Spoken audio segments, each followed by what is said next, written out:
I was trying to capture the true essence of a story behind just an everyday Australian property investor. And that was really the whole motivation behind that podcast. And I guess my goal behind it was to try and impact over 1 million people across Australia to get into property, because we don't get taught this at home and we don't know a lot of it from school. People go to school to learn a particular skill for whatever their job or their future will be. But to actually impact and find out from everyday Australians who actually do and invest into property was what I wanted to do.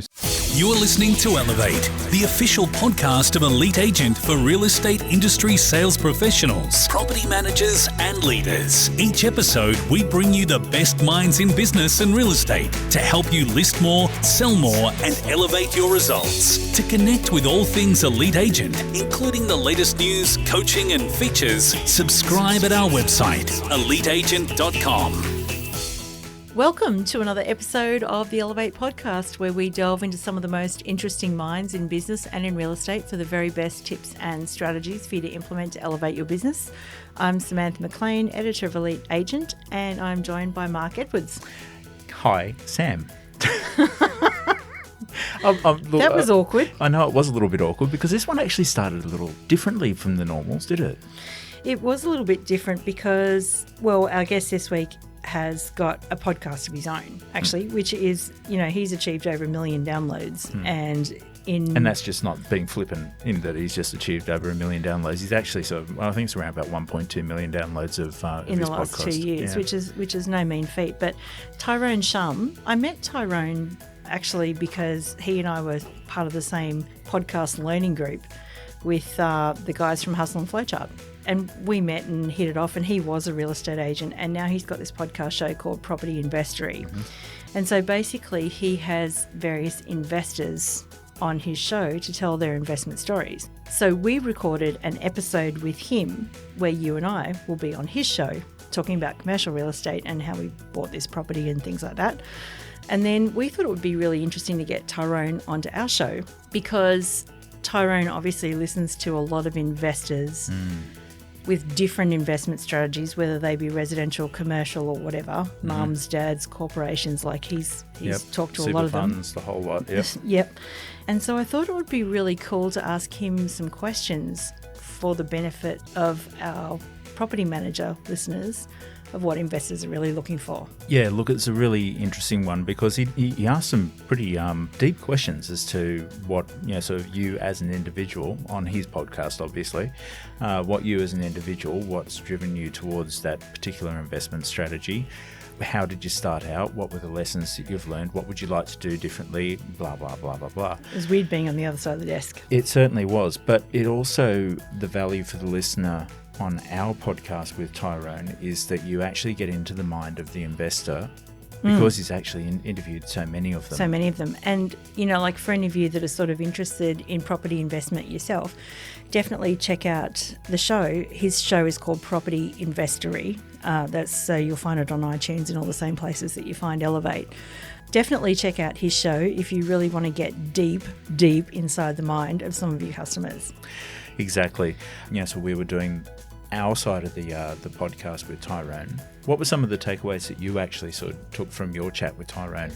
I think the biggest thing is that I think maybe a lot of people think that investors are hung up on price right now. And yes, that's a factor. But the things that we talked about a lot were the elements of choice. And we've seen that in various stories around the place, everyone from, Dean Mackey, who's offering 2% collect the rent to 30% home hotel service. So investors are now looking for choice as to what, they might want to do and what they might want to leave to an agent. So one thing that Tyrone says investors really want is they want to look at the systems that you have or that you've created to really get to know their portfolio and your client base. So interestingly, is technology a factor? Well, Tyrone thinks it is. Very interesting. Very interesting. Lots of information was shared in your chat with Tyrone. Very generously by Tyrone. Absolutely. Yep. Thanks, mate. But you also took a ton of notes on this one as well. As always. So if you want to get hands on your notes, either to complement after you've actually listened to the podcast itself, and that will sort of trigger off all the memory bells. Or if you don't have time to actually listen to the podcast itself, this has got all of the nuggets in it. I hate it when you say nuggets. So you can actually go to eliteagentelevate.com, stick your email address in, and it will come flying to you through the ether. Or if you want to actually get your hands on all of the podcast notes for the entire month, become a pro member, eliteagent.com/pro. And not only will you get extra, but you'll also get the magazine and a whole heap of other stuff as well. Yeah, all the good stuff from us. Absolutely. So including, well, now we've added a Thursday email for pro members with direct shortcut links to all of the actual action guides. So no more, our pro members don't have to put their email address in.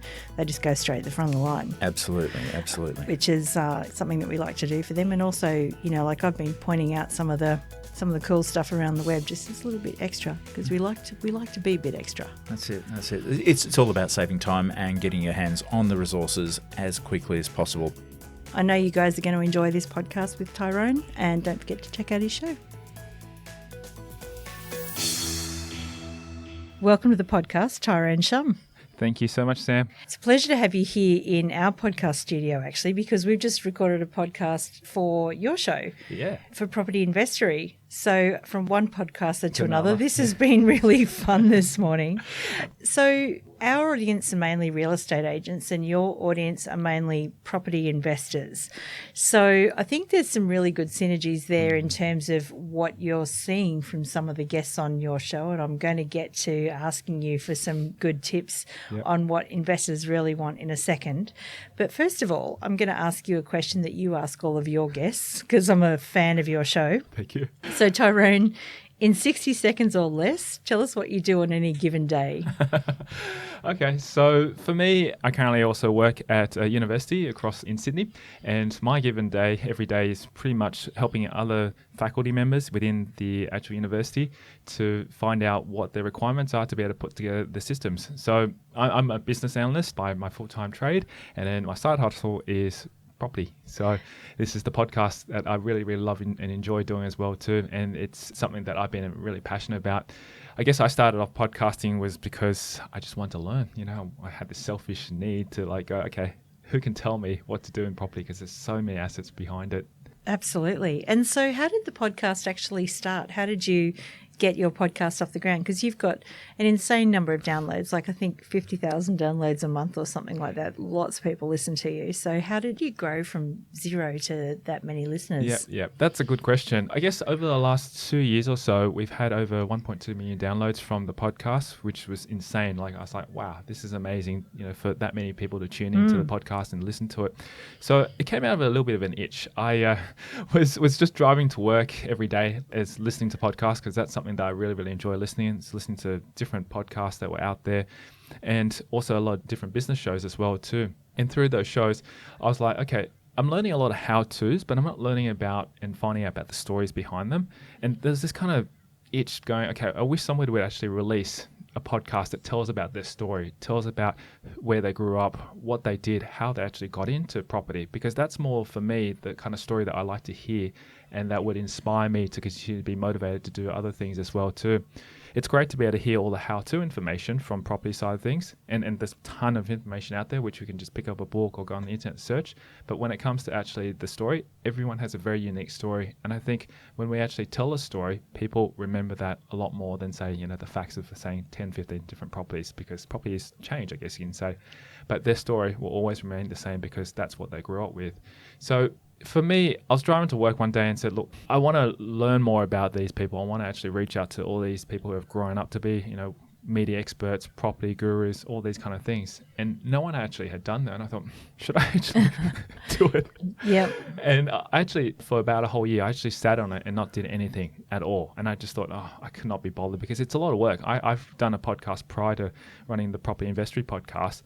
And, you know, the amount of work that was involved wasn't as much as it was to actually create video, because I've also been doing video production as well too. But I know that if you want to produce a very high quality production podcast, you actually will need to put in a bit of work, not just only the interviewing side of things, but also to ensure that you script it, you edit it with really good music and so forth. And I thought, if I'm going to do it, I'll do it all out.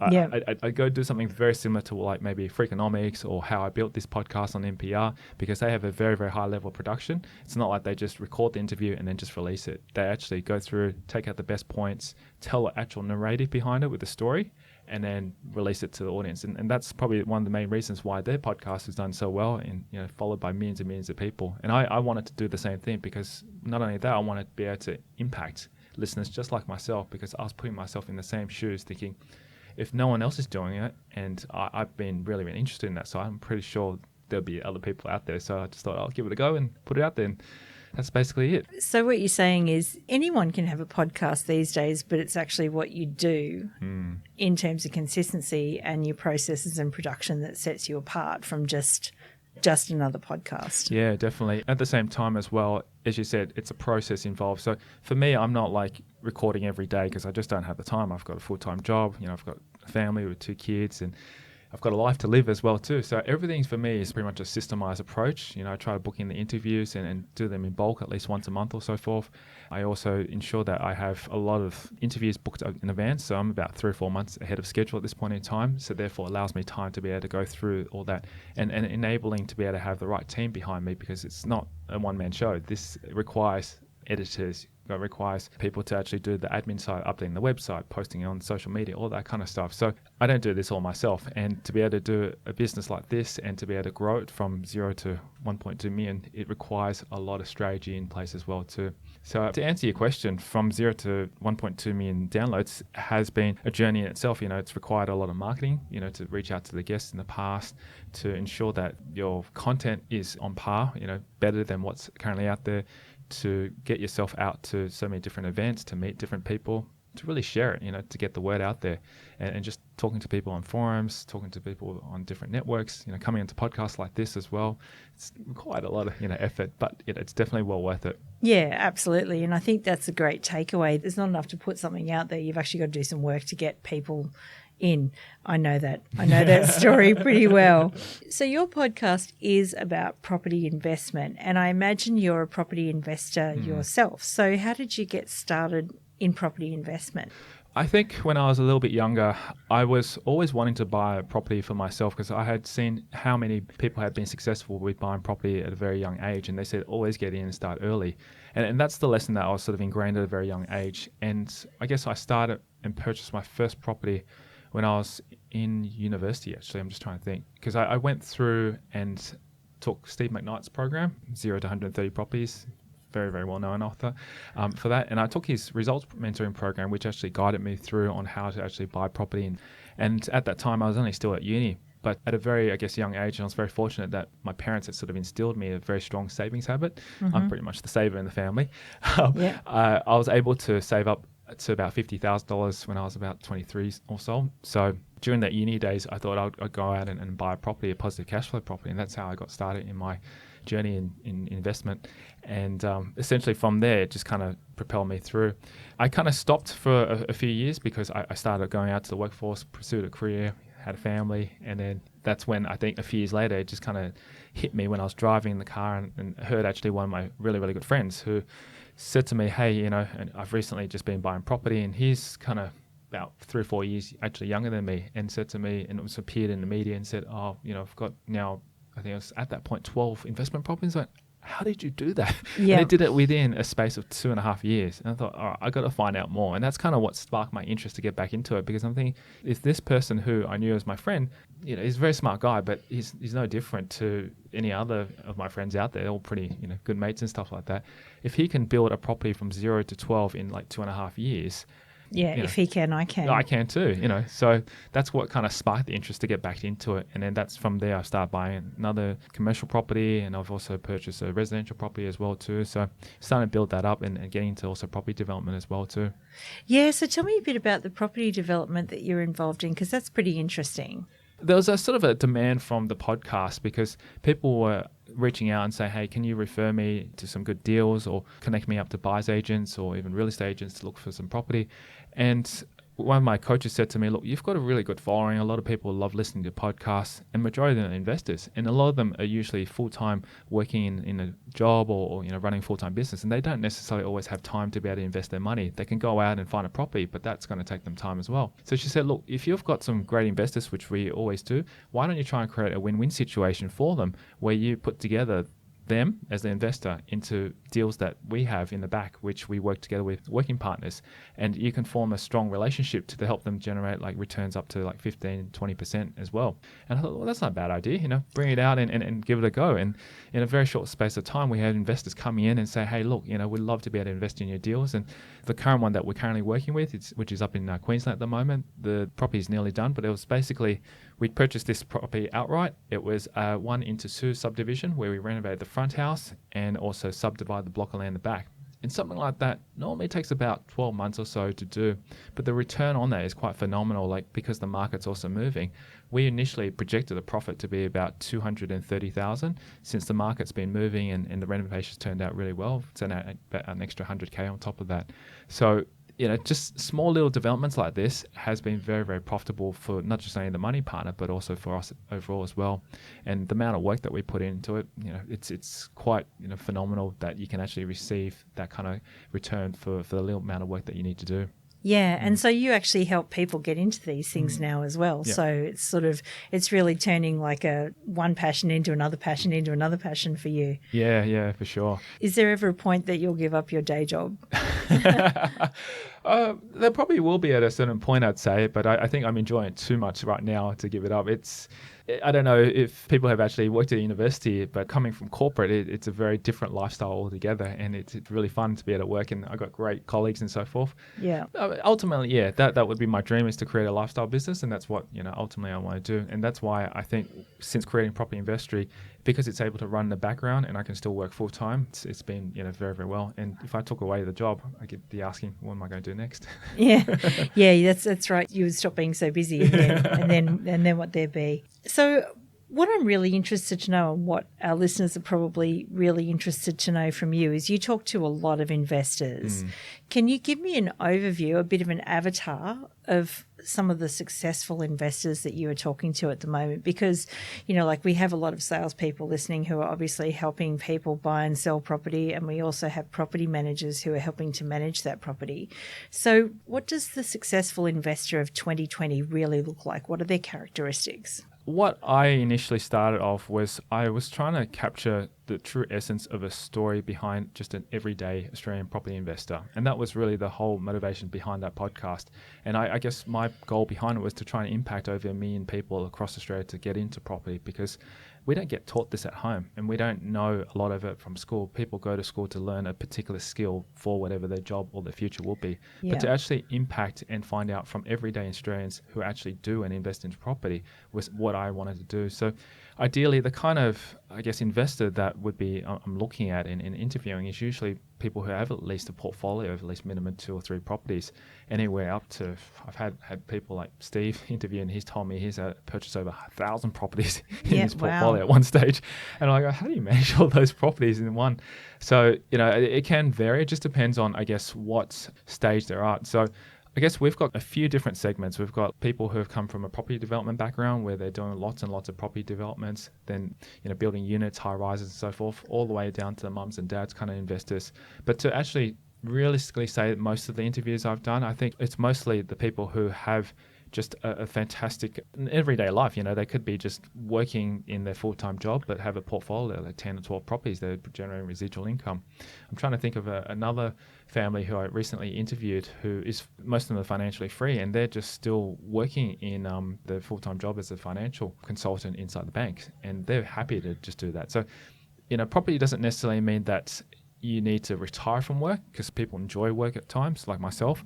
I think it just gives them that extra freedom to know that they don't have to go to work. So if they lose their job or get maybe redundant or whatever it is, they know that they've got a property portfolio that subsidizes whatever they want to do. And some people want to just take more time off. You could probably travel 3 or 4 times a year more than the usual average because you've got something that's the foundation behind it. So I'd say that's probably the kind of average investor that people come on to share their stories. And I think it's great to be able to hear those kind of real life stories because it inspires other people who want to get on that journey to achieve those kind of things. And that's what I'm on as well too. And kind of sit back and go, okay, I'm actually the person sort of representing all the investors out there who want to achieve that.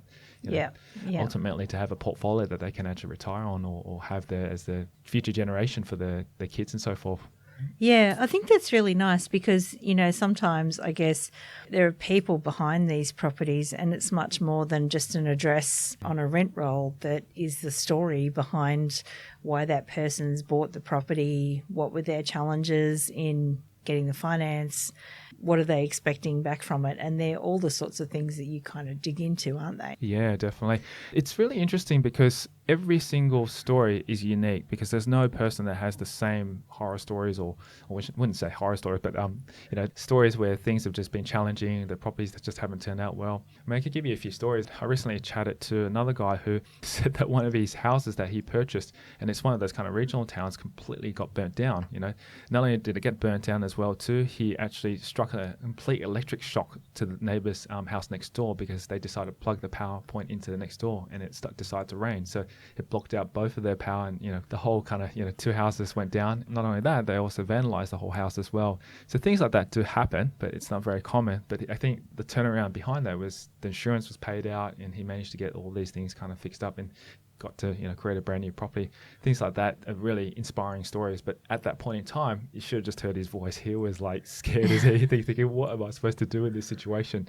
So it's learning from those things because even for myself right now, I'm actually even going through a few challenges with my commercial property. I purchased a commercial property in regional Victoria.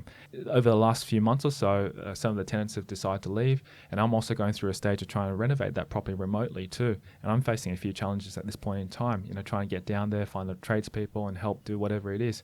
And it gets frustrating because people say, yeah, we'll turn up, but they don't turn up. So you kind of think, do I need to actually go down there and to fly to where it is, or even just catch public transport down there is about a 9.5 hour trip. So I weigh up these things every day and it kind of puts a little bit of stress on you. But at the same time, you take a step back and think, okay, there are so many investors I've spoken to that I've learned from.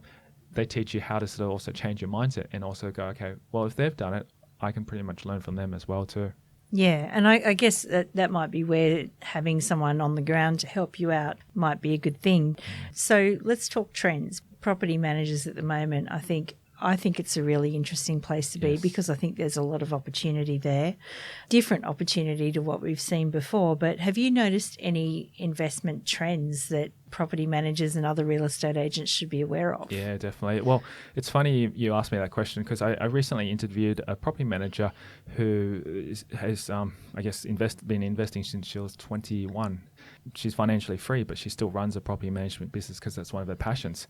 And I said to her, so, there's so many hundreds and hundreds of property, even thousands of property managers in Australia. So why did you go into property management? What was the reason? Not only was it because of a passion, but because she was starting to see a trend that there was a niche or gap that was missing where there are so many hundreds of property investors out there, but they don't get the kind of right help and service. And what I mean by that is a lot of the property managers out there are great in the sense that they can actually help you, do your routine inspections and do whatever you need to do to mark those checks and just look after your property because they just collect the rent, make sure it's checked and so forth.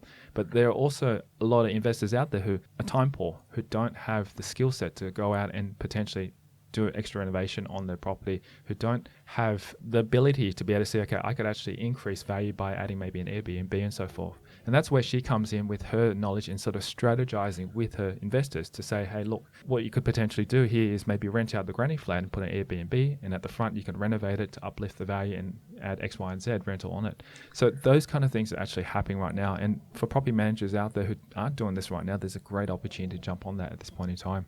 Yeah, absolutely. So, look, I interviewed someone a couple of weeks ago that he offers everything from a 2% I'll collect the rent for you kind of service up to 30% outsourced hotel. Wow. Cool. Yeah. So is that the sort of thing like are investors, and I'm guessing that's because investors are demanding choice. So what have you seen there? Is price really an issue in terms of management for property investors, or is there something else that they want more than just a cheap fee? I guess it really depends on each individual property investor's portfolio as well too. Yes, price is definitely one aspect that would be sensitive to them, because ultimately they treat their property portfolio like a business, because ultimately at the end of the day they've got to be able to make money from their portfolio. If they're paying too much in management fees and they're not getting the kind of return they're getting, obviously they'll start shopping around and getting something better. And even the online ones, I've been seeing a lot of them coming on board. You know, it's such a simple process. You hop online and the whole thing's all done via website, and even tracks everything. So the industry is being disrupted with technology, and it's actually completely evolving the way we see things. And I think in the future, property managers who don't evolve or change over to sort of move towards the trends, like what's happening right now, may fall behind and just might, just still have the small rent rolls and so forth. But to answer your question, I guess investors are not just necessarily looking just for a property manager just to look after their property. They want to be assured that the tenants that they're going to be picked and chosen to go into a property can also be the, not only one for long term, but also two, how can they add value to the property?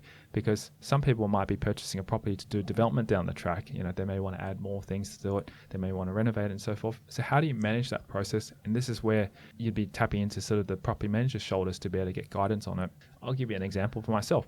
The reason why I chose the property manager that I'm with right now with the regional property in Portland is because they've had experience with the local market to hire some tenants in there, but also too, they've also done some development too. So they know tradespeople, they know builders to do certain things.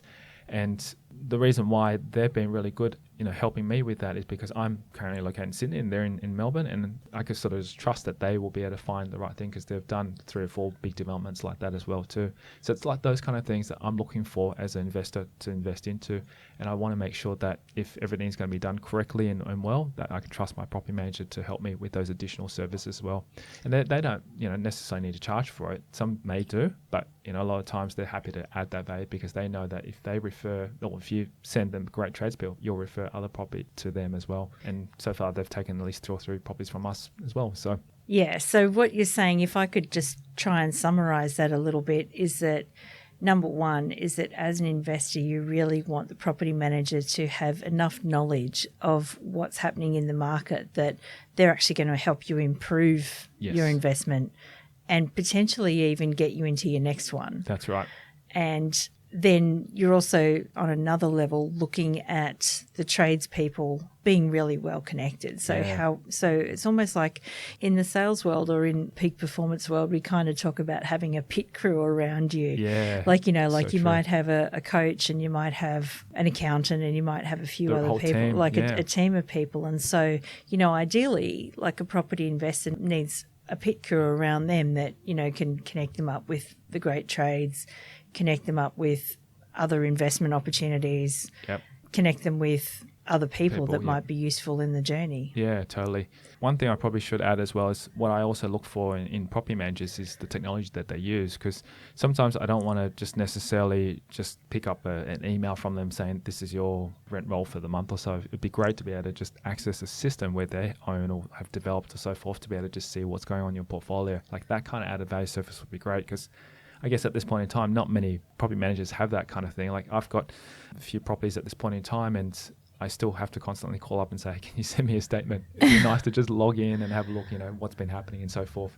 That kind of stuff, I think, is where technology could potentially aid and add that extra value service. Yeah. It might even become the norm down the track, but it still hasn't happened as such, I can see.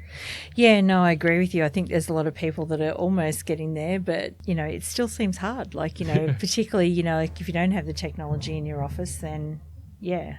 If you could put yourself into the shoes of either a real estate salesperson or a property manager, are there any really interesting interviews on your podcast that you would recommend that they listen to, which would really get them into the shoes of the customer? Yeah, I had a few marketing agents as well too in the past on the podcast. I guess you can say project marketers, and they were some of the amazing, really interesting, because they were sort of talking from the marketing aspect as well and how they got into it. So an agent that I interviewed, his name is Sam Albana. He was phenomenal. I think you should check out that podcast episode because he really went into detail about how his sales process worked, but not only that, how his property investment journey as well too, because not only was he selling projects off the plan, he was also talking about how he was buying into these as well as an investor. So he came from both mindsets. I think that was a phenomenal one. There's another one that's also by a property manager who I interviewed recently. Her name's Melissa Morgan as well too. As I was explaining to you, that's the actual person who I interviewed recently that talks from a strategy point of view, because she used to work at Macquarie Bank, and every time she was in Macquarie Bank, they'll be talking about private equities and strategies and so forth. And she would take that information and that strategy and help her investors apply that same model in a property management business. So I think if you're looking at it from both the sales and property management perspective, those are probably the two podcasts I'd highly recommend listening to. All right, we'll definitely put some links to those in the show notes. Are there any other resources that you think are good for property managers or real estate agents, like books or things like that? What was on your must-read list? Well, there's a ton of books that the listeners always, the actual guests, share onto a podcast, and I always do ask them about what their favorite resources are. This is not a property-related book that I'm referring to. It's actually more of a mindset.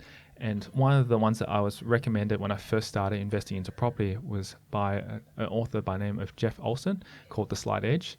That particular book actually shifted my mindset to change a little bit, because when you actually look at something that looks so big, like for example, when I first started the podcast, I was looking, gosh, it's such a big hurdle to try and get into it, because I said to myself, it took me a year, as I said, to actually jump into it. And I knew what to do. I knew how to go about interviewing people. But the biggest hurdle for me was actually creating a very, very narrated story, because I don't come from a publishing or a, journalistic background. And I thought, okay, how do I actually go about creating some amazing stories? And the first thing I said to myself, I'll go out and find people, to help me, surround myself with a great team. So I managed to find some interns who are studying journalism at university. And that's how we actually came up with the actual storyline, the scripts and all that kind of stuff to create the podcast. It wasn't something that just happened overnight. It was a process. And in The Slight Edge, that particular book actually talked about doing little things every day. Those little 1%ers that you do accumulate to, massive returns. And that's what I've noticed. Like for me to go from 0 to 1.2 million downloads and have thousands and thousands of subscribers on the website, and to impact that many people, and to actually be running a business now as a side hustle. Yeah. And I don't think I could have imagined that 2 years ago, because it was just those one little things, those 1%ers that I just constantly did every day, whether it be an interview every day or whether it be, posting out and reaching out to a new guest every day. Those little things that is so simple, also so easy not to do, can accumulate to large things, which is what's happened. Yeah, absolutely. I think you're right. If you said to yourself, I'm going to have a podcast that's going to have 1.2 million downloads, and then what, there's this big blank airy space between now and there. Whereas if you just continuously do little things, then yeah, amazing. Apart from that, what do you think is the best advice on investing or creating content that you've ever had? It is interesting, because I do ask that question very, very frequently to all my guests as well. And everyone has very different advice. But I think for me, it's about setting an action plan, because it's very easy to put just one goal down. And I've done that many times. And every year I always set a goal, but I don't usually look at it until 12 months later again. And that's my problem as well. And I think everyone seems to procrastinate because life gets in the way. You've got family, you've got full work and so forth.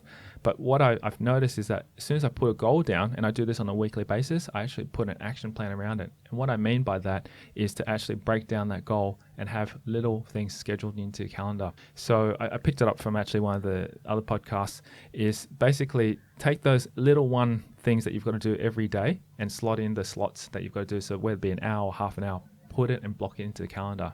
So in my opinion, I think the best advice in relation to actually being consistent and doing it daily, block it all out and make sure that it's actually done, and just do it. Yeah, I reckon that's really great advice. Okay, so we've talked about a heap of things, and I hope that our listeners go and check out your podcast, because I've listened to several episodes and I think it's an excellent listen, particularly if you want to get inside the mind of your customer. After sharing some of this knowledge that you have with our listeners, what is one thing that you would like them to remember?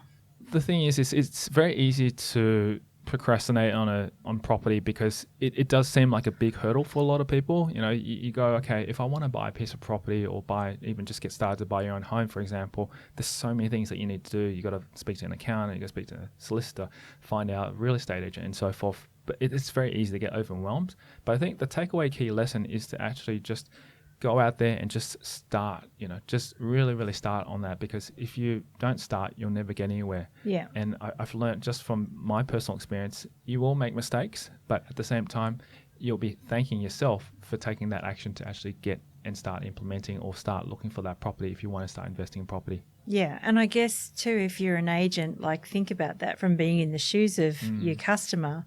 There are a lot of hurdles there that they could fall off at any one point in time. And so the easier that you can make it for each stage, which might appear difficult, the more valuable you're going to be in their lives. Totally. And coming from also a sales background in real estate, I used to work for LJ Hilker and Ray White as well too.